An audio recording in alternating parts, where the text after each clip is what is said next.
Huawei have immediately lost access to the Google Play Store, and this is going to have big implications on the smartphone market. I want to talk about those implications, but also just give you some information regarding this if you are a Huawei user and how it's going to impact you right now. So Huawei will immediately lose access to updates on the Android operating system. Huawei will still have access to anything on the operating system that is open source. Now, this is actually most of the operating system itself. However, they will lose access going forward to proprietary apps from Google. So this includes Gmail and YouTube and Google services such as the entire Play Store. Right, so here's what to take from that. The operating system is open source. Huawei will still be able to use it in their smartphones and use it as a base for their operating system. Obviously, they use their own skin on top of Android called EMUI. So in terms of immediate implications, it's not as if Huawei won't have an operating system to put on new phones going forward. They can still put the open source aspects, the main body of the operating system, on their phones. But here's the thing. So according to Reuters, Google will stop providing Huawei with access, technical support, and collaboration involving its proprietary apps and services going forward. So no Google Play Store.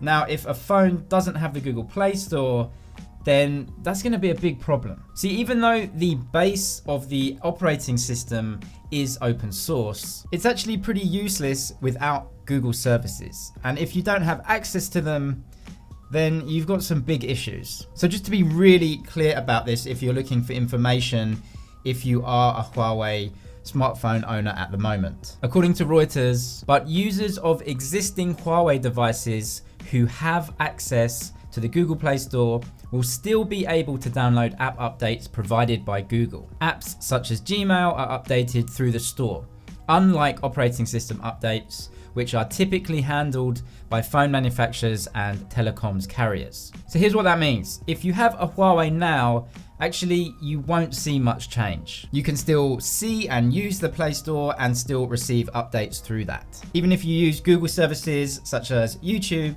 then you still won't be affected if you currently own a smartphone from Huawei. But fundamental operating system updates going forward will be affected. The phone that you have right now is going to be the same phone going forward. However, new smartphones manufactured by the company will not be able to use the Google Play Store or Google services.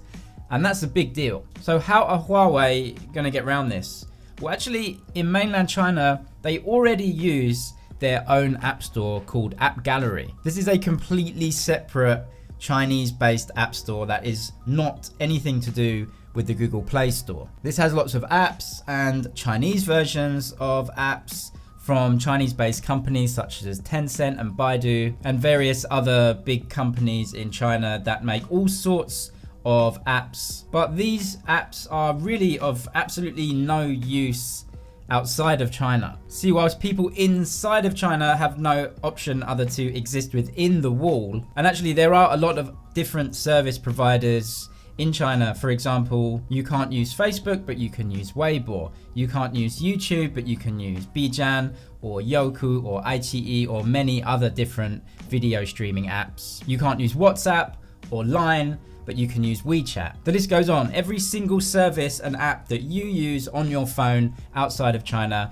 has a Chinese version with a Chinese company made for Chinese consumers. So a company as big as Huawei definitely will have plans in place for developing its own ecosystem. And actually the solutions around this problem are already in use in China. See, the situation that has just occurred, Huawei having access to Android but losing services from Google, is the exact situation as it exists in China at the moment and has done for a good few years. And you have to assume that because of the size and scale and just how many Huawei handsets are out there at the moment, that most app developers that have apps on the Google Play Store will also apply to put their apps on any Huawei app store, if that's how it's going to play out. Outside of China though, people use Google. They use Gmail and they use YouTube and they use a lot of Google proprietary apps. I can't see Huawei having any problems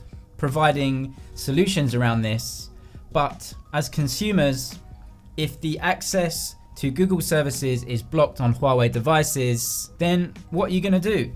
Probably look at a phone that does have access to it. Would you buy a Huawei over a Samsung if you couldn't watch YouTube on it? You would have to say no. So how all of this is going to play out is still unknown. I think a lot of the solutions are already in place. As I said, Huawei has been dealing with this exact situation in mainland China for a long time. The difference in China being that people have no other option. They cannot watch YouTube on any device. But on the outside world, if you have the choice between one device that has access to everything and one device that doesn't, the choice is actually incredibly simple which one you go for. So it looks like the industry is going to be impacted by this for sure. And if you're looking for alternatives, then it looks like BBK might be the winners out of this. They own Oppo, Vivo, OnePlus, Realme as well, and they might be looking forward to a sales boost outside of China in the near future.